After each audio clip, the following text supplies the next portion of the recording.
పక్క స్క్రీన్ పక్క పోలేరు కాబట్టి ఆ పక్క అది పోలేరు కాబట్టి సార్ ఇచ్చేసేసి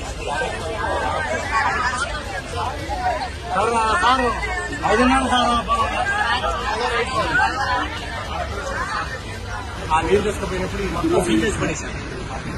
బిల్డింగ్ పెట్టి సీల్ చేసి తీసుకుపోయారు. మళ్ళీ వాటిని రీఓపెనింగ్ చేయకుండా నీళ్లు వదిలేశారు. పూర్తి స్థాయిలో నీళ్లు ఒకేసారి 1,60,000 రూపాయలు. ఈ వాటర్ ఇటు ఈ వాటర్ ఇటు దగ్గరలో ఉన్న బట్టి 2 గంటలు ప్లాస్టిక్ ఎస్కేప్ ఛానల్ ఓపెన్ చేసింటే ఇంకా ప్రజెంట్ వెళ్ళిపోయేది. ఆదివారం సార్ ఆ రోజు పూర్తి స్థాయిలో నిర్లక్ష్యం చేసింది. అధికారుల నిర్లక్ష్యం చేస్తే ఈ కట్ట ప్లాస్టిక్ ఎక్కువ సార్. ఇప్పుడు ఇక్కడ ఉన్నది కూడా ఎన్ఎస్పీ కెనాల్ కింద ఉన్న రైతులు వాటికి పట్టాలు లేవు. పూర్తిగా 2 ఎకరాలు 3 ఎకరాలు 4 ఎకరాలు ఉన్న రైతులే పూర్తి స్థాయిలో దెబ్బతింది. ఇప్పుడు చూసారు సార్ ఫీల్డ్ ఆఫీసులు లేవు.